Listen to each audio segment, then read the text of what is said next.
Әбілхан Қастеев атындағы Қазақстан Республикасының Мемлекеттік өнер музейінде Қазақстан бейнелеу өнерінің негізін салушылардың бірі Николай Хлудовтың туғанына 175 жыл толуына арналған суретші туындыларының Азия аспаны астында көрмесі ашылды.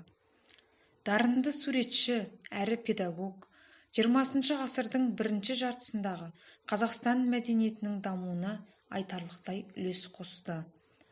Николай Хлудовтың жұмыстары тарихи дәйектілігімен және дәстүрлі қазақ ауылдарындағы барлық ірілі-ұсақты көріністерді этнографиялық дәлдікпен бере алуымен ерекше.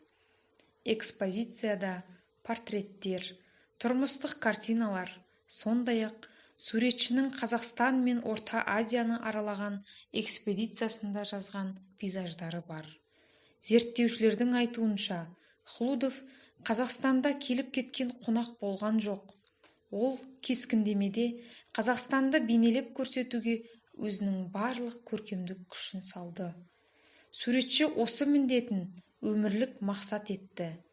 Көрмеге Әбілхан Қастеев атындағы Қазақстан Республикасының Мемлекеттік өнер музейі қорындағы суретшінің әр жылдары салған 50 кескіндемелік жұмысы қойылды. Николай Хлудов 1850 жылы 25 қарашада Орел губерниясында дүниеге келді. Одесса сурет салу мектебі мен Петербургтегі жеке көркемсурет шеберханаларында бастауыш көркемсуреттік білім алды. Қазақстанға 1877 жылы келді. Жетісу облыстық басқармасында сызбашы, кейіннен жер өлшеуші болып жұмыс істеді. Хан Тәңірі шыңын зерттеу бойынша геолог Игнатьев пен ботаник Красновтың экспедициясына, Верныйдағы жер сілкінісін зерттеу бойынша профессор Мушкетовтың экспедициясына қатысты.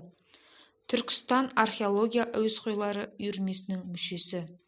Орыс география қоғамы Жетісу бөлімінің құрылтайшысы болды. 1920 жылдан Верный қаласында графикалық өнер үйірмесінің жетекшісі.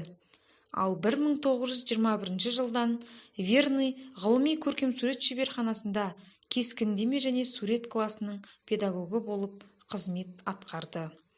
Хлудовтың студиясына оқуға Қастеев, Чуйков, Бортников, Брылов, Мартова, Соловьева және тағы басқалар келіп үйренді. Қазақстанды аралап жүріп, суретші сол жердің табиғатының алуан түрін суреттеген сандаған этюдтер мен суреттемелерді дүниеге әкелді. Хлудовтың өзі: «Менің туындыларымның көбісі 1884 жылдан бастап жазылды. Мен өз туындыларыма ештеңеде қосқан жоқпын. Олардан ештеңе алған да жоқпын. Нобайларымды шынайы табиғатқа қарап салдым», деп жазды. Бұл көрме өзінің бар күші мен дарынын Қазақстан мәдениетінің дамуына арнаған тамаша шебердің бірегей шығармашылық мұрасымен танысуға мүмкіндік береді.